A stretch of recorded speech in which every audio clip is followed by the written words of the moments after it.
da segunda carta, do capítulo 3 de Pedro, Pedro escrevendo e disse: o Senhor não retarda a sua promessa, ainda que alguns se deem por tardia, porém o Senhor é longânimo para convosco, não querendo que ninguém se perca, senão que todos venham ao arrependimento. Então é por isso que Jesus ainda não voltou, porque tem muitos ainda que precisam aceitar o Evangelho. Tem muitos irmãos que estão, às vezes pessoas que já foram crente, mas por algum motivo se afastou da igreja, mas Cristo tem uma promessa. E aquele que Cristo tem promessa na vida dele, não adianta, ele pode ir aonde ele for, mas o Senhor o alcança com a sua misericórdia e traz de volta a salvação do Senhor Jesus. Então aqui o Senhor Jesus, ele nos chama, nos mostra a importância da vigilância, sabendo que Cristo pode voltar a qualquer momento, e nós devemos viver com atenção espiritual. Jesus ensinou em várias parábolas a necessidade de nós estarmos prontos. Lá em Mateus capítulo 24, versículo 42, o Senhor Jesus diz: vigiai, porque não sabeis o dia e nem a hora que vem o vosso Senhor. Então ele estava nos alertando para que nós não ficasse desapercebido, mas que ficasse atento, irmãos. Às vezes Deus vai nos dando uma oportunidade, às vezes nós fica pegado, irmãos, em tão poucas coisas, às vezes num vício que não nos leva a lugar nenhum, que nós precisamos, irmãos, nos consagrar, precisamos cumprir com as ordenanças do Senhor Jesus, porque se Jesus voltar, irmãos, e nós estiver desta maneira, não vamos subir. Se o Senhor nos chamar e nós não estiver fazendo as coisas corretas, nós vamos perecer. Porque o Senhor Jesus, o apóstolo Paulo, ele disse que naqueles dias alguns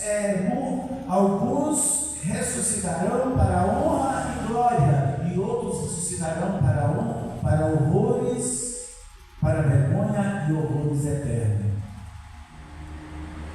Então eu quero dizer que nós devemos refletir na nossa situação, na nossa vida.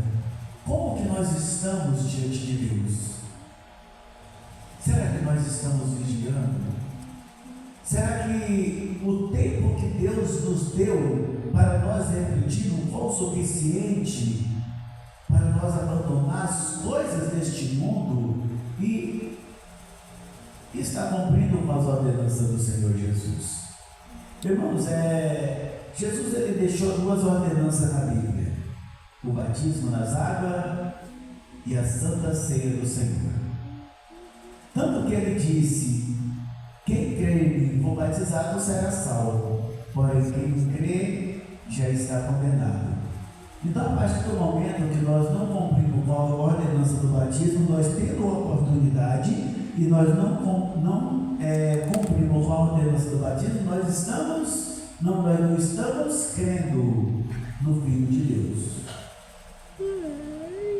Não estamos crendo nas promessas do Senhor Jesus, como nós lemos aqui agora, que Ele um dia voltará para buscar essa igreja. Aí o Senhor Jesus, ele, para nos alertar mais ainda, ele disse: aquele que não comer da minha carne, não beber do meu sangue, não tem vida comigo. Então a mesma coisa, irmãos, dele dizer assim: não vai entrar no céu. E hoje nós vemos pessoas que estão apegados em muito pouca coisa para não cumprir com essas ordenanças. Muito pouca coisa, irmãos.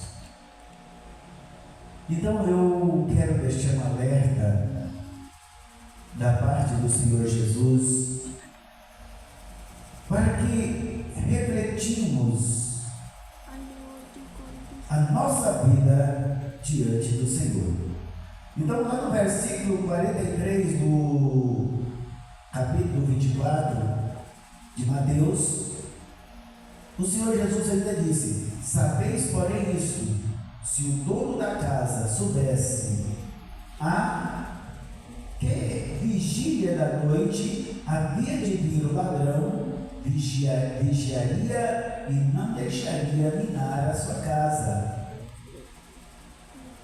Ainda lá no versículo 44, o Senhor Jesus ainda disse: por isso ficai também vós apercebidos, porque numa hora em que não penseis virá o Filho do Homem. Então, irmãos,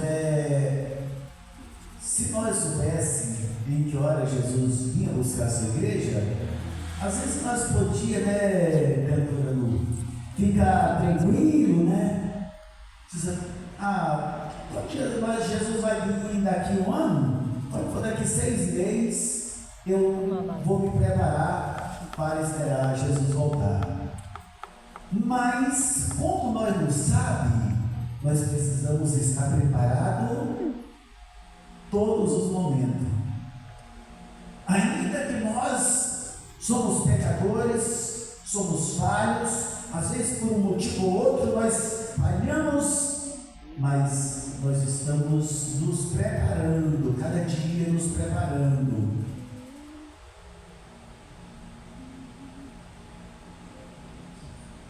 Então a esperança dos crentes, para os cristãos, essa promessa é um motivo de alegria, e a esperança, é a certeza da volta de Cristo. Isso nos dá força para nós perseverar. Então essa promessa, irmãos, que diz: e cedo venho, fala no versículo 12: eis que cedo venho, e o meu galardão está comigo, para dar a cada um segundo as suas obras. Porque Ele é o primeiro, Ele é o princípio e é o fim. Ele é o começo de todas as coisas. Nós vimos pela Bíblia que Jesus está presente desde lá da criação. Quando estava ali formando, eu estava formando o homem, Jesus estava presente. Porque lá em João, capítulo 1, versículo 1, ele disse: deixa eu achar aqui, porque é hora que a memória falha. João, quem achar aí pode ler, irmão, se me ajuda aí. João capítulo 1, versículo 1.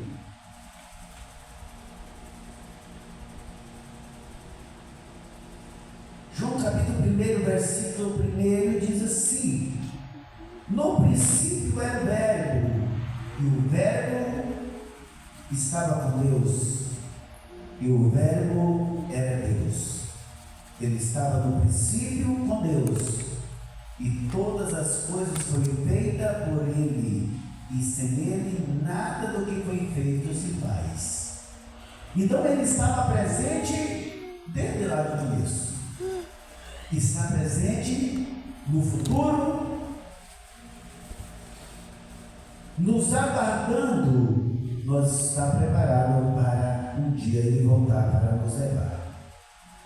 Segundo ponto, na parte B do versículo 12, ele diz: o meu galardão está comigo, a recompensa de tudo que nós fazemos aqui na sua obra está com Ele, e naquele dia Ele vai nos recompensar, nos entregando o galardão.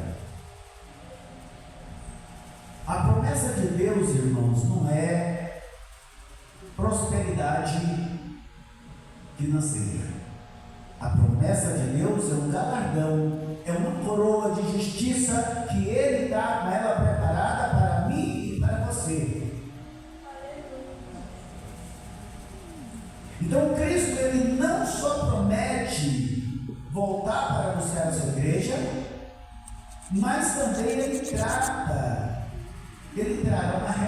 cabeça, para que você não fique de mão vazia, para que o seu trabalho não seja vão. O nosso trabalho, o meu trabalho, o seu trabalho na obra de Deus não é vão. Às vezes você pensa assim, fala, mas hoje eu não vou na igreja não, porque estou cansado. Às vezes o pastor nem me vê lá na igreja.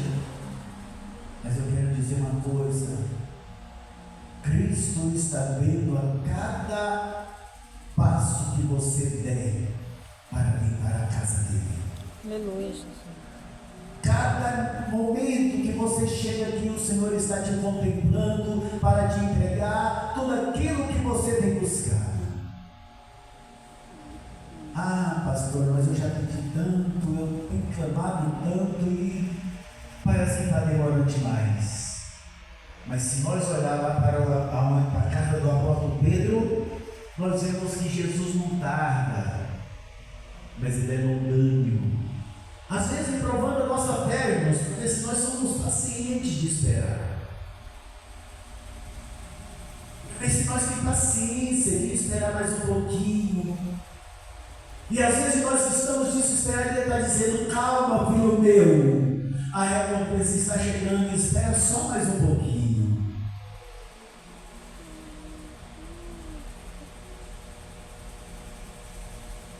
Ele traz a justiça divina. Jesus, ele recompensará cada pessoa, irmão, conforme as suas obras. Isso reflete a perfeita justiça de Deus. As nossas ações não são despercebidas por Ele. Hebreus capítulo 10, e capítulo 6, o versículo 10, ele diz, porque Deus não é injusto para que se esqueça da nossa obra e do amor que para com o seu nome. Mostraste por quanto servistes aos santos, e ainda os servis. Aí no versículo 11, ele diz, e desejamos que cada um de vós mostre o mesmo zelo até o fim, para a completa certeza da esperança.